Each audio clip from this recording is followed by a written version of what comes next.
Friends, आज आपण इयत्ता 6वीचा इतिहास व नागरिकशास्त्र हा विषय पाहतो। यातील आपला चौथा धडा सुरू झालेला आहे वैदिक संस्कृती। या वैदिक या संस्कृतीत आपल्याला पहा या ठिकाणी 5 घटकांचा अभ्यास करायचा आहे। यातील पहिला घटक आहे 4.1 वैदिक वाङ्मय, 4.2 कुटुंब व्यवस्था दैनंदिन जीवन, 4.3 शेती पशुपालन आर्थिक आणि सामाजिक जीवन, 4.4 धर्मकल्पना, 4.5 शासन व्यवस्था। यातील आपण आता आधी पहिला घटक पाहणार आहोत 4.1 वैदिक वाङ्मय। आता पहा, यात वेद वाङ्मयावर आधारलेली संस्कृती म्हणजेच वैदिक संस्कृती होय। वेद हे आपले सर्वाधिक प्राचीन साहित्य मानले जाते। वेदांची निर्मिती अनेक ऋषींनी केली। वेदातील काही सूक्ते स्त्रियांनाही स्फुरली आहेत।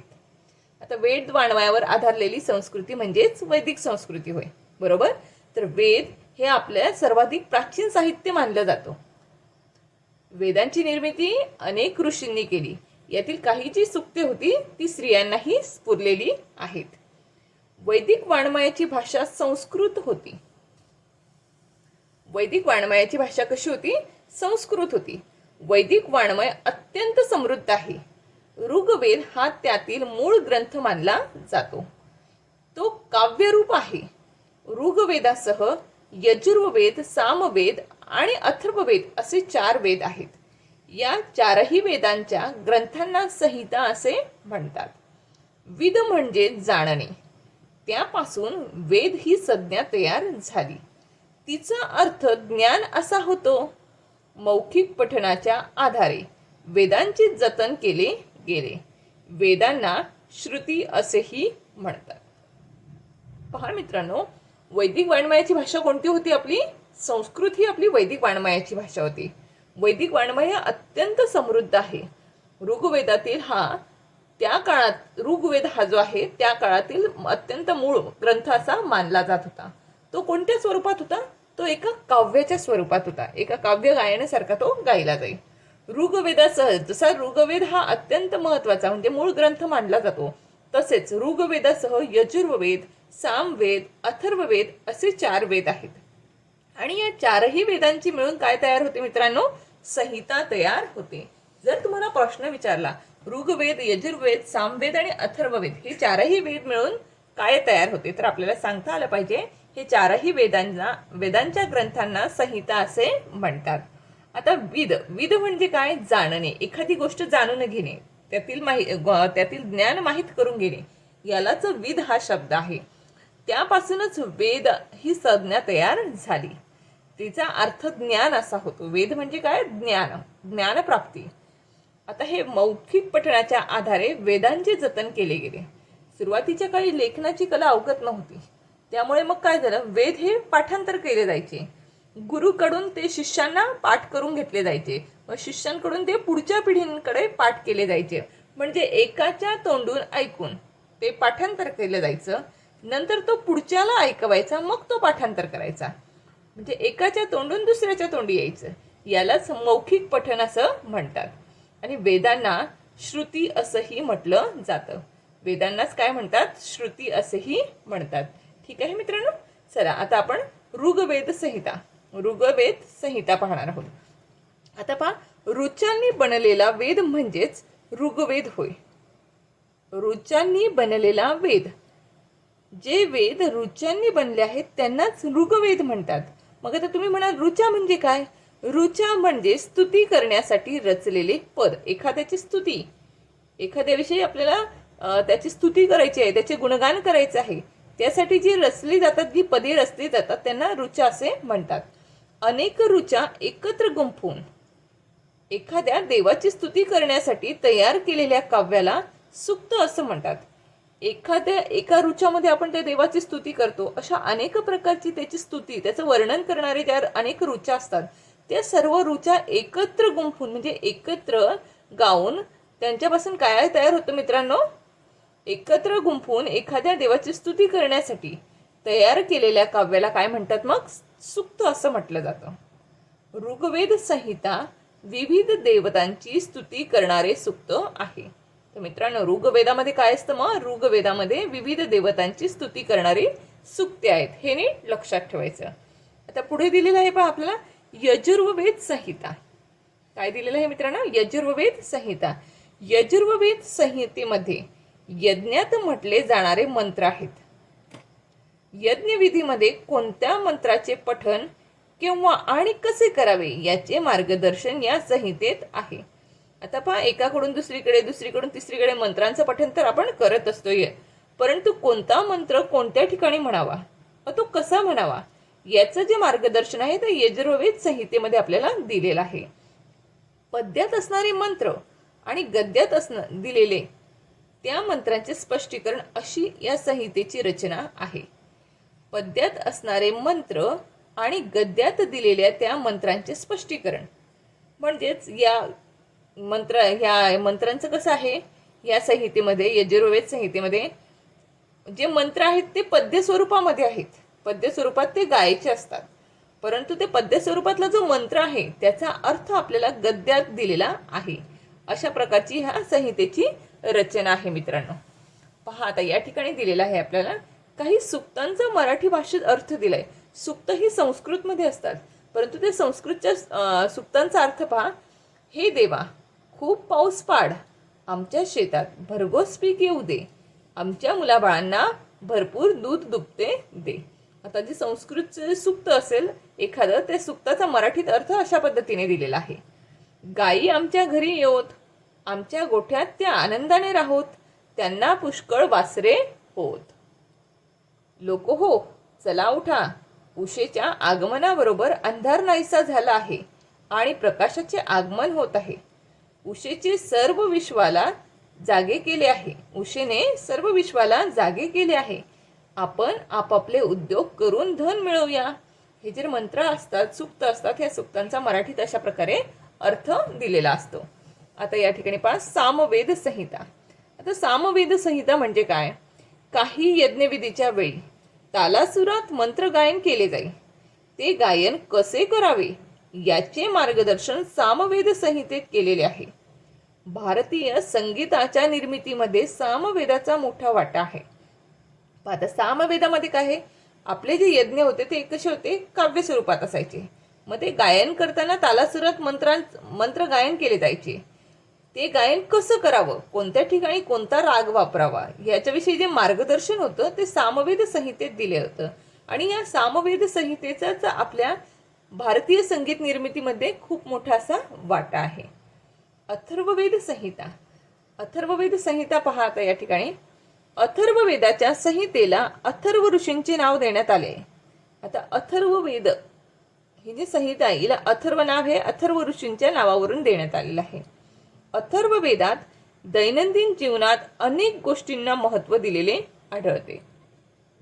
आयुष्यात येणाऱ्या संकटांवर, दुखण्यांवर करावयाचे उपाय त्यात सांगितलेले आहेत. या अथर्ववेदामध्ये काय सांगितले मित्रांनो? आपल्याला आयुष्यात आपल्याला जी संकट येतात, जी दुखणे असतात, त्या दुखण्यांवर, या संकटांवर काय उपाय करायचे याविषयीची माहिती या अथर्ववेदात दिलेली आहे. तसेच अनेक औषधी वनस्पतींची माहितीही त्यात दिलेली आहे.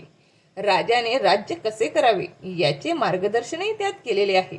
पहा मित्रांनो, अथर्ववेदामध्ये औषधी वनस्पतींविषयी फार माहिती सांगितलेली आहे की एखादी औषधी कोणत्या आजारासाठी कोणत्या औषधीचा वापर करायचा, या गोष्टींची माहिती आपल्याला अथर्ववेदामध्येही मिळत असते. त्याच पद्धतीने राजाने राज्य कसं करावं, त्याने आपलं शासन कसं व्यवस्थित चालवावं, कोणावरही अन्याय होणार नाही यासाठी आपलं राज्य कसं करावं याविषयीची माहिती अथर्ववेदामध्ये दिलेली आहे. आता पहा, संहितेच्या रचनेनंतर ब्राह्मण ग्रंथ, अरण्यके, उपनिषदे यांची रचना केली गेली. आता ह्या ज्या संहिता होत्या म्हणजेच संहितेतले हे 4 ग्रंथ महत्वाचे, ऋग्वेद, यजुर्वेद, सामवेद आणि अथर्ववेद, यांच्यानंतर ब्राह्मण ग्रंथ, अरण्यके, उपनिषदे यांची रचना केली गेली. त्यांचाही समावेश वाङ्मयात केला जातो. हे जे आहे ब्राह्मणके, अरण्यके, उपनिषदे यांचाही समावेश वेद वाङ्मयात केला जातो. आता हे ब्राह्मण ग्रंथ काय आहे ते पाहूया आपण. ब्राह्मण ग्रंथ यज्ञविधीमध्ये वेदाचा वापर कसा करावा हे सांगणाऱ्या ग्रंथांना ब्राह्मण ग्रंथ म्हणतात. प्रत्येक वेदाचे स्वतंत्र ब्राह्मण ग्रंथ आहेत. आता पहा मित्रांनो, यज्ञविधीमध्ये वेदांचा वापर कसा करावा. यज्ञविधी करताना वेद अनेक असतात, परंतु कोणत्या वेदाचा वापर कोणत्या ठिकाणी कसा करावा हे सांगणाऱ्या ग्रंथांना ब्राह्मण ग्रंथ म्हणतात. प्रत्येक वेदाची स्वतंत्र ब्राह्मण ग्रंथ आहेत. ओके. आता अरण्यके. अरण्यके पहा, अरण्यात जाऊन एकाग्र चित्ताने, अरण्यात जाऊन एकाग्र चित्ताने केलेले चिंतन अरण्य ग्रंथामध्ये मांडलेले आहे. अरण्यात जाऊन एकाग्र चित्ताने जे चिंतन केलेले आहे ते चिंतन अरण्य ग्रंथामध्ये मांडलेलं आहे. यज्ञविधी पार पाडत असताना कोणत्याही प्रकारची चूक होऊ नये याची खबरदारी यात घेतलेली दिसते.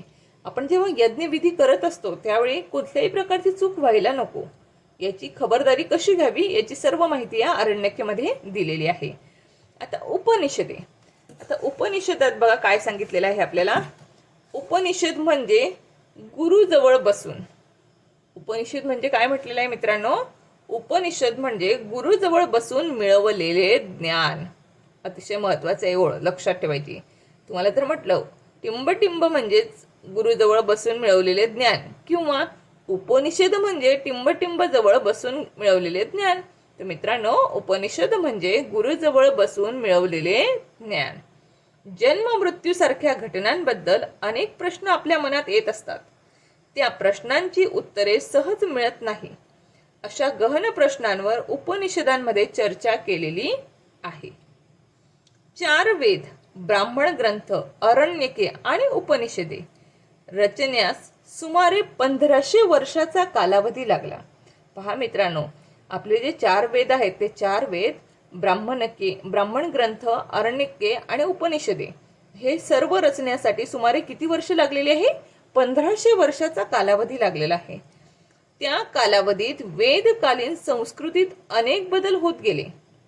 आता एवढा 1500 वर्षाचा कालावधी म्हणजे खूप मोठा कालावधी झाला. या कालावधीमध्ये वेद संस्कृती जी होती त्या काळातली, त्या वेद संस्कृतीमध्ये अनेक प्रकारचे बदल घडत गेले.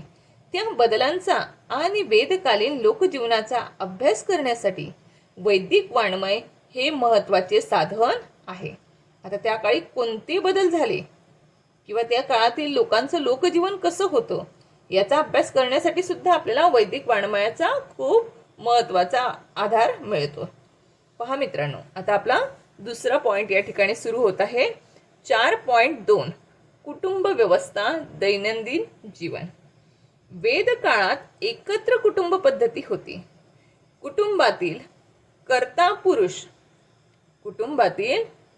पुरुष घराचा प्रमुख म्हणजे गृहपती असे.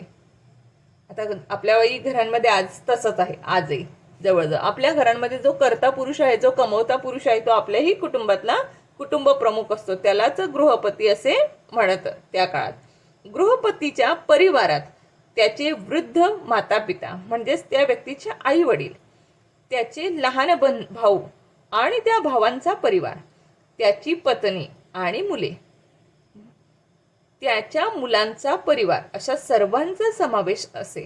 म्हणजेच थोडक्यात त्या काळात एकत्र कुटुंब पद्धती होती. ही कुटुंब व्यवस्था पुरुष प्रधान होती. त्या काळातली जी कुटुंब पद्धती होती ती कशी होती. पुरुष प्रधान होती. त्या काळातल्या कुटुंबामध्ये पुरुषांचंच वर्चस्व जास्त राहत असे. सुरुवातीच्या काळात लोपामुद्रा, गार्गी, मैत्रेय अशा काही विद्वान स्त्रियांचे उल्लेख वैदिक साहित्यात आढळतात. कोणत्या स्त्रियांचे मित्रांनो.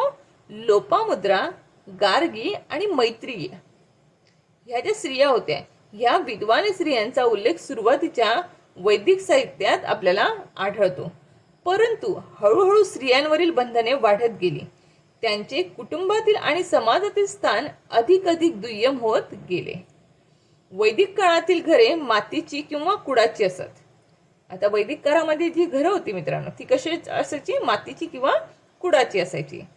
गवत किंवा वेलीची जाडसर तट्टे विणून त्यांच्यावर शेण माती लिंपून तयार केलेली भिंत म्हणजे कुड.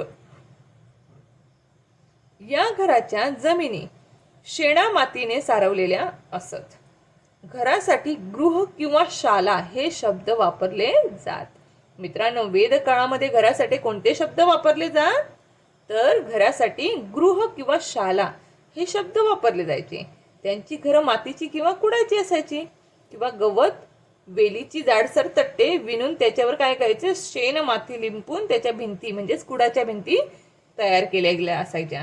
आणि घराची जमीन, आपली जी खालची जमीन आहे ती शेणाने मातीने सारवलेली असे. त्याच पद्धतीने वेदकालीन लोकांच्या आहारामध्ये, आता त्या काळातील लोकांचा आहार कसा होता याविषयी आपण अधिक माहिती मिळवूया. वेदकालीन लोकांच्या आहारामध्ये प्रामुख्याने गहू, सातू, तांदूळ या तृणधान्यांचा समावेश होता. त्यांच्यापासून ते विविध पदार्थ बनवत असत. म्हणजेच आपल्यासारखीच त्यांची बऱ्यापैकी धान्य तशीच होती. वैदिक वाङ्मयात यव, गोधूम, व्रीही यांसारखे शब्द आढळतात. बघा, वेद काळामध्ये ही वेगळी शब्द जरा आपल्याला आढळतात. आता या शब्दांचा अर्थ पहा. यव म्हणजे सातू, सातूलाच आपण बार्ली म्हणत असतो. गोधूम, गोधूम आजही आपण गोधूम वापरतो, परंतु गोधूमला आपण काय म्हणत असतो मित्रांनो? गहू. त्या काळी आपण आज त्याला गहू म्हणतो, तो वेद काळामध्ये त्याला गोधूम असं म्हणत असत. व्रीही म्हणजे तांदूळ, तांदूळ आपणही वापरतो पण आपण तांदूळ म्हणतो, वेद काळामध्ये त्याला व्रीही असं म्हणत. दूध, दही, लोणी, तूप, मध हे पदार्थ त्यांच्या आवडीचे होते. उडीद, मसूर आणि तीळ तसेच मांस या पदार्थांचाही त्यांच्या आहारात समावेश होता. पहा मित्रांनो, या ठिकाणी वेद काळातील आपल्याला घरं दाखवली आहेत. ही वेलीची किंवा तट्ट्याची ही विणून त्याला शेणा मातीने लेपलेली आहेत. दिसते मित्रांनो, ही वेद काळातील घरे आहेत. पहा आता, वेदकालीन लोक लोकरी व सुती वस्त्रे वापरत. आता आपण त्यांचा आहार पाहिला, त्यांची घरं पाहिली. आता ते कशा पद्धतीचे कपडे वापरत? पहा, वेदकालीन लोक लोकरी किंवा सुती कपडे वापरत. वल्कले म्हणजे झाडांच्या सालीपासून तयार केलेली वस्त्रेही वापरत. तसेच प्राण्यांच्या कातडींचाही उपयोग वस्त्र म्हणून केला जाई. स्त्रिया आणि पुरुष फुलांच्या माळा, विविध प्रकारच्या मण्यांच्या माळा, सोन्याचे दागिने वापरत असत. निष्क नावाचा गळ्यातील दागिना विशेष लोकप्रिय असावा. कोणता मित्रांनो? निष्क. जर तुम्हाला विचारलं वेद काळातील कोणता दागिना सगळ्यात लोकप्रिय होता, तर आपल्याला सांगता आलं पाहिजे निष्क नावाचा जो दागिना होता गळ्यातला तो सगळ्यात लोकप्रिय असावा. त्याचा उपयोग वस्तूंच्या खरेदी विक्रीसाठी होई. म्हणजेच तो जास्त मौल्यवान असणार आहे, त्याची किंमत खूप जास्त असावी, म्हणूनच त्याचा वापर खरेदी विक्रीसाठी केला जाईल. आता हे झाले त्यांच्या वस्त्रांविषयी व अलंकाराविषयी माहिती. आता पहा, गायन, वादन, नृत्य, सोंगाट्यांचा खेळ, रथाच्या शर्यती आणि शिकारी ही त्यांची मनोरंजनाची साधने होत. आता आपल्याही काही आपल्या काळातही आपण आता टीव्ही, मोबाईल खेळणे, क्रिकेट हे ते आपली मनोरंजनाची साधनं आहेत. पण त्या काळात पहा, गायन, वादन, नृत्य, सोंगाट्यांचा खेळ, रथांच्या शर्यती आणि शिकारी ही त्यांची काय होती? मनोरंजनाची साधने होती. वीणा, शततंतू, झांजा आणि शंख ही त्यांची प्रमुख वाद्य होती. डमरू आणि मृदुंग ही तालवाद्येही ते वापरत असत. पहा मित्रांनो, या ठिकाणी त्यांची वेद काळातील वाद्य दाखवलेली आहेत. हा या ठिकाणी शंख दिसतोय, डमरू दिसतोय, वीणा दिसतोय, झांज दिसतोय आणि तबला या ठिकाणी आपल्याला दिसत आहे मित्रांनो. चला आता पहा, या ठिकाणी आपला पुढचा मुद्दा आहे 4.3 आपल्याला आता अभ्यासायचा आहे. आता 4.3 मध्ये आपल्याला दिलेला आहे पशुपालन, शेती, पशुपालन, आर्थिक आणि सामाजिक जीवन. आता पहा, शेती, पशुपालन. आता वैदिक काळात शेती हा प्रमुख व्यवसाय होता. अनेक बैले जुंपलेल्या नांगराने नांगरट केली जाई. अनेक बैले जुंपलेले असत एका नांगराला आणि त्या नांगराने मग शेती नांगरली जात असे. नांगराला लोखंडाचा फाळ बसवत असत. अथर्ववेदामध्ये पिकावर पडणारी कीड पिकांची विध्वंस करणारे प्राणी आणि त्यावरील उपाय यांचाही विचार केलेला आढळतो. खत म्हणून शेणाचा उपयोग केला जात असे. म्हणजेच या लोकांना शास्त्राविषयी, वैज्ञानिक शास्त्राविषयी बऱ्याचपैकी माहिती होती. हे आपल्याला अथर्ववेदामधून कळलं. अथर्ववेदांमध्ये पिकांवर जर कीड पडली असेल किंवा पिकांचा विध्वंस करणारे जे प्राणी आहेत त्यांच्यावर काय उपाय करावे, तसेच पिकांची वाढ चांगली व्हावी, त्यासाठी पिकांनी भरघोस उत्पन्न द्यावे यासाठी कोणते खत वापरावे ही त्यांना चांगली माहिती होती.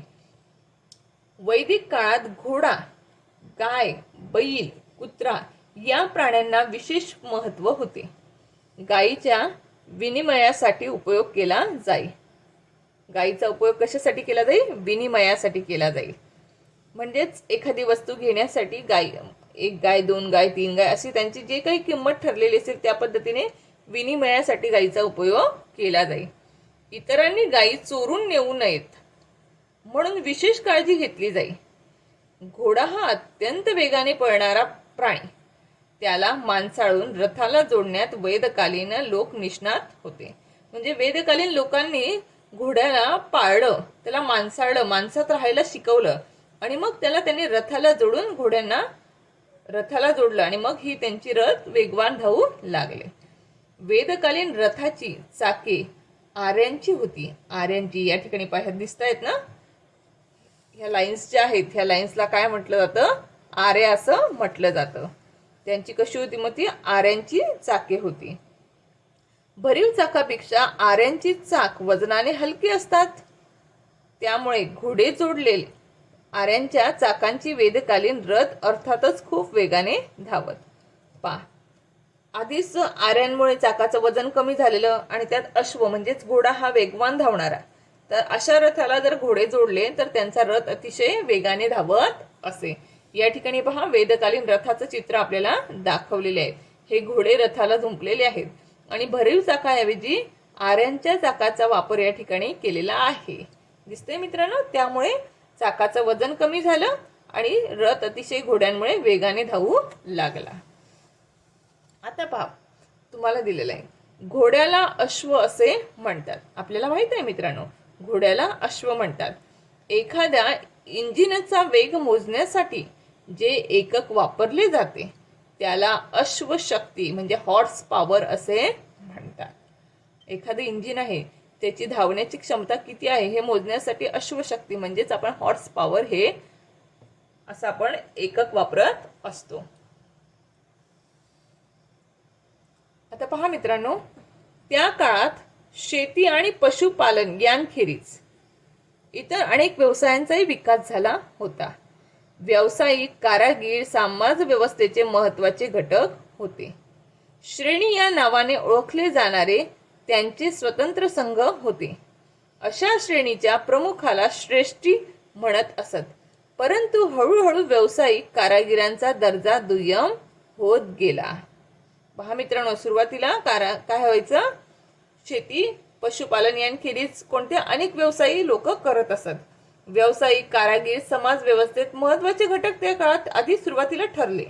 श्रेणी या नावाने ओळखले जाणारे त्यांचे स्वतंत्र संघ होते. म्हणजे कुंभार, चांभार, सोनार अशा श्रेणीने ते ओळखले जात असत. आणि या श्रेणींचा जो प्रमुख आला, आता कुंभारांच्या प्रमुखाला श्रेष्ठी, सोनारांच्या प्रमुखाला श्रेष्ठी, म्हणजे ज्या त्या श्रेणीच्या प्रमुखाला काय म्हटलं जात असं? श्रेष्ठी म्हटलं जात असे. परंतु हळूहळू व्यावसायिक कारागिरांचा दर्जा दुय्यम होत गेला. परंतु जी व्यवसायाला आधी खूप महत्त्व आले त्यालाच हळूहळू नंतर त्याचे महत्त्व कमी झाले, म्हणजे त्याचा दर्जा दुय्यम झाला. त्या काळात समाजात ब्राह्मण, क्षत्रिय, वैश्य व क्षुद्र असे वर्ण होते. हे वर्ण व्यवसायावरून ठरत. नंतरच्या काळात वर्ण जन्मावरून ठरू लागले. त्या काळात समाजात काय होतं? ब्राह्मण, क्षत्रिय, वैश्य, शूद्र असे वर्ण होते. हे वर्ण कसे होते? व्यवसायावरून ठरत. कुठल्याही प्रकारची जातपात सुरुवातीला नव्हती. फक्त मनुष्य ही एकच जात होती. मग मनुष्य जातीमध्ये ज्या माणसाने ग्रंथपाठ केले, जो ब्राह्मणाचं काम करायला लागला त्याला ब्राह्मण म्हणायला लागले. मग जो क्षत्रिय म्हणायचं काम करायला लागला त्याला क्षत्रिय, वैश्याचं काम करणाऱ्याला वैश्य म्हणायला लागले. हे त्याच्या कामावरून त्यांची जात ठरली. परंतु लोकांनी हळूहळू पुढे काय करून टाकलं की ब्राह्मणाच्या घरी जन्माला आलं म्हणून तो ब्राह्मण, क्षत्रियाच्या घरी जन्माला आला म्हणून तो क्षत्रिय. मित्रांनो, जात पात ही देवाने निर्माण केलेली नाही, ती त्याच्या त्याच्या कामावरून त्याला ते म्हणण्यात आलं होतं. पुढे लोकांनी त्या कामावरून म्हणण्यापेक्षा त्याच्या घरात जो जन्माला आला त्याला त्या नावावरून ते म्हणायला लागले. म्हणजे जन्मावरून ज्याची त्याची जात हे ठरवायला लागले. त्यामुळेच ह्या जाती निर्माण झाल्या. खरं तर कुठल्याही प्रकारची वेगवेगळी जात नसते, मनुष्य ही एकच जात आहे. जाती व्यवस्थेमुळे समाजात विषमता निर्माण झाली. आदर्श आयुष्य कसे जगावे या संबंधीच्या काही कल्पना वेदकाळात रूढ झाल्या होत्या. पहा मित्रांनो, आदर्श आयुष्य कसे जगावे यासाठीच्या ज्या काही कल्पना होत्या त्या वेदकाळात रूढ झाल्या होत्या. त्यामध्ये जन्मापासून मृत्यूपर्यंतचे 4 टप्प्यांना 4 आश्रम म्हणत. आपला ज्या दिवशी जन्म होतो त्या दिवसापासून तर मृत्यूपर्यंतचा जो कालावधी आहे त्याचे 4 भाग केले जायचे आणि ह्या 4 भागांनाच 4 आश्रम असे म्हटले जायचे. त्यातला पहिला भाग होता पहिला आश्रम म्हणजेच ब्रह्मचारी आश्रम. म्हणजेच लहानपणी ब्रह्मचर्य पाळून गुरुजवळ राहून विद्या प्राप्त करण्याचा तो काळ. ब्रह्मचार्याश्रम यशस्वी रीतीने पार पडल्यानंतरचा पुढचा टप्पा म्हणजे गृहस्थाश्रम. म्हणजेच आपण लग्न करायचं, बरोबर. या काळात पुरुषाने कुटुंब आणि समाज यांच्यासाठी असलेल्या आपली कर्तव्य पत्नीच्या साहाय्याने पार पाडावीत. म्हणजे लग्न करावं, संसार थाटावा, आपली समाजाविषयीचं काही ऋण असेल, आपल्या नातेवाईकांविषयीचं काही ऋण असेल, तर हे सर्व ज्या जबाबदाऱ्या आहेत आपल्या ह्या सर्व व्यवस्थितरित्या पार पाडाव्या अशी अपेक्षा असे. तिसरा आश्रम म्हणजे वानप्रस्थाश्रम.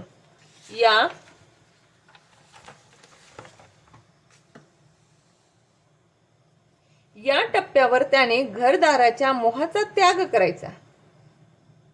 तिसरा जो टप्पा होता वानप्रस्थाश्रम, म्हणजे या टप्प्यामध्ये त्याने काय करायचं, घर दार त्याची सत्ता ह्या सगळ्या गोष्टींचा काय करायचा, त्याग करून दूर जावे, मनुष्य वस्ती नसलेल्या ठिकाणी राहावे आणि अत्यंत साधेपणाने जगावे. आणि शेवटचा म्हणजे चौथा आश्रम म्हणजे संन्यासाश्रम. संन्यासाश्रम मध्ये या टप्प्यावर मनुष्याने सर्व नात्यांचा त्याग करून मनुष्य जन्माचा धर्म समजावून घेण्यासाठी जगावे. फार काळ एके ठिकाणी राहू नये असा संकेत होता. म्हणजे सर्व नाती बंधनं आपली तोडून की संन्यासाश्रम घ्यायचा आणि मनुष्य जन्माचा खरा अर्थ काय हे शोधायचं. त्याच्यासाठी फार काळ एका ठिकाणी राहायचं नाही, म्हणजे आपल्याला त्या वस्तीविषयी त्या ठिकाणाविषयी मोह निर्माण होता कामा नये. आता पहा मित्रांनो, आपला चौथी संकल्पना आहे 4.4 धर्म कल्पना. आता धर्मकल्पनेत पहा, वेदकालीन धर्मकल्पनांमध्ये निसर्गातील सूर्य, वारा, पाऊस, वीज, वादळे, नद्या यांसारख्या निसर्गातील शक्तींना देवता रूप दिलेले होते. त्या जीवनदायी ठराव्यात म्हणून वेदांमध्ये त्यांच्या प्रार्थना केल्या आहेत. त्यांना प्रसन्न ठेवण्यासाठी वेदकालीन लोक अग्नीमध्ये विविध पदार्थ अर्पण करत, त्याला हवी असं म्हणत. अशा तऱ्हेने अग्नीमध्ये हवी अर्पण करण्याचा विधी म्हणजे यज्ञ. सुरुवातीला यज्ञविधीचे स्वरूप साधे होते, पुढे त्यांचे नियम अधिक कठीण होत गेले. या ठिकाणी आपण बऱ्याच सिरियलींमध्ये पाहत असतो, चित्रपटांमध्ये पाहत असतो, अशा पद्धतीचे ऋषीमुनी यज्ञ करत असत. आता पहा पुढे ते जे यज्ञ होते, यज्ञांचं सुरुवातीला स्वरूप कसं होतं, अतिशय साधं होतं. मात्र कालांतराने हळूहळू त्याचे खूप नियम कडक करण्यात आले. ते कठीण यज्ञविधी पार पाडणाऱ्या पुरोहितांचे महत्त्व त्यामुळे वाढत गेले. वेदकालीन लोकांनी सृष्टीचे व्यवहार कसे चालतात याचाही विचार केला होता. उन्हाळ्यानंतर पावसाळा येतो, पावसाळ्यानंतर हिवाळा हे नियमित असणारे सृष्टीचक्र आहे. सृष्टीचक्र आणि त्याच्या गतीने फिरणारे जीवनचक्र याला वेदकालीन लोकांनी ऋत हे असे नाव दिले. म्हणजे आता आपण ज्याला ऋतुचक्र म्हणतो त्यालाच वेदकालीन लोकांनी ऋत हे नाव दिलेले होते. प्राणी मात्रांचे जीवन हाही सृष्टीचक्राचाच एक भाग आहे, जी आपण अन्नसाखळी म्हणतो. ही जी अन्नसाखळी सुद्धा काय आहे, सृष्टीचक्राचाच एक भाग आहे असं त्यांनी म्हटलं होतं. सृष्टीचक्रात बिघाड झाल्यावर संकटे येतात. तसे होऊ नये म्हणून प्रत्येकाने काळजी घ्यायला हवी. कोणतीही सृष्टीचे नियम मोडू नयेत. असे वागणे म्हणजेच धर्माप्रमाणे वागणे असे समजले जाईल. म्हणजे आपल्या सृष्टीमध्ये कुठलाही बिघाड होणार नाही आणि तिची एक सायकल आहे. ती जी एक सायकल आहे निसर्गातली, तो जो एक समतोल आहे, तो समतोल आपल्याकडून कुठल्याही प्रकारे ढळणार नाही. आपल्याकडून कुठलीही चूक होणार नाही. सृष्टीचे जे नियम आहेत ते आपल्याकडून मोडणार नाही याची काळजी घेणे म्हणजेच धर्माप्रमाणे वागणे असं वेदकाळात समजलं जाईल. पहा मित्रांनो, सृष्टीचक्रात बिघाड कशामुळे होऊ शकतात? आता पहा, झाडं तोडली तर काय होणार आहे? प्रदूषण वाढणार आहे, ग्लोबल वॉर्मिंग वाढणार आहे, पाऊस कमी पडणार आहे. जसं कुठलंही एक आपण चक्रामध्ये एका चक्रात आपण बिघाड केला तर त्याच्यामुळे पुढचे चक्र ही अशी बिघडत राहतात. ते होऊ नये म्हणून तुम्ही कोणत्या प्रकारे प्रयत्न कराल? उदाहरणार्थ, पाऊस कमी पडला तर पिण्याच्या पाण्याचे नियोजन कसे करा? पहा मित्रांनो, पाऊस कमी पडला तर प्यायला पाणी मिळणार नाही. प्यायला पाणी मिळणार नाही तर आपले हाल होतील. मग आपण काय करणार आहोत? पाऊस कमी पडू नये म्हणून यासाठी आपण भरपूर झाडं लावायची. झाडं भरपूर लावली तर पाऊस भरपूर पडेल आणि पडलेल्या पावसाचं ठिकठिकाणी पाणी हे जमिनीत जिरवलं गेलं पाहिजे, ते साठवलं गेलं पाहिजे. म्हणजेच आपल्याला भविष्यात पिण्याच्या पाण्याची काळजी वाटणार नाही. योग्य असं त्याचं नियोजन आपल्याला करता येईल. आता या पाठातील आपला शेवटचा मुद्दा आहे 4.5 शासन व्यवस्था. वेदकाळात प्रत्येक ग्रामवसाहतीचा एक प्रमुख असे. वेदकाळामध्ये ग्रामामध्ये ज्या वसाहती असायच्या, खेड्यातले, ग्राम म्हणजे खेडगाव, गावातली जी वसाहत असायची त्याचा एक प्रमुख असायचा. त्याला ग्रामिणी असे म्हणत. त्या प्रमुखाला काय म्हणत? ग्रामिणी. अनेक ग्राम वसाहतींचा समूह म्हणजे 20. आता ही एक ग्राम वसाहत होती, त्याचा प्रमुख ग्रामीण होत्या. अशा अनेक ग्राम वसाहतीच्या होत्या. तर समूह म्हणजे त्याला काय म्हटलं जायचं? 20 म्हटलं जायचं. त्याच्या प्रमुखाला विषपती असे म्हणत. अनेक विष मिळून जन तयार होत असे. पुढे जन जेव्हा एखाद्याला विशिष्ट प्रदेशात स्थिरावले, पुढे हे जे जन होते जेव्हा एखाद्या विशिष्ट प्रदेशात स्थिरावले म्हणजे कायमस्वरूपी ते त्या ठिकाणी स्थायिक झाले, तेव्हा त्या प्रदेशाला जनपद म्हटले गेले. जनच्या प्रमुखाला नृप, जनच्या प्रमुखाला काय म्हणायचे? नृप किंवा राजा म्हटले जाई. प्रजेचे रक्षण करणे, कर गोळा करणे आणि उत्तम राजकारभार करणे ही राजाची कर्तव्ये होती. राजकारभार उत्तम रीतीने चालवण्यास सहाय्य करण्यासाठी राजाने अधिकारी नेमले असत. पुरोहित आणि सेनापती हे विशेष महत्वाचे अधिकारी होते. बघा, विशेष महत्वाचे अधिकारी कोण होते? पुरोहित आणि सेनापती.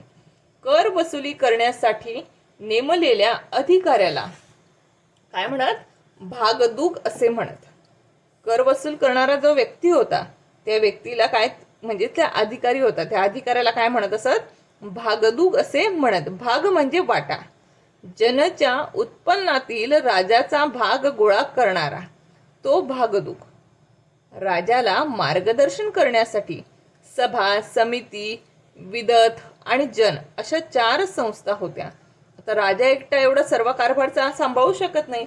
मग त्याला प्रत्येक ठिकाणी मार्गदर्शनाची, सगळ्यांच्या सल्लामसलतीची गरज असते. त्यासाठी बघा या ठिकाणी 4 संस्था होत्या. एक सभा, समिती, विदत आणि जन.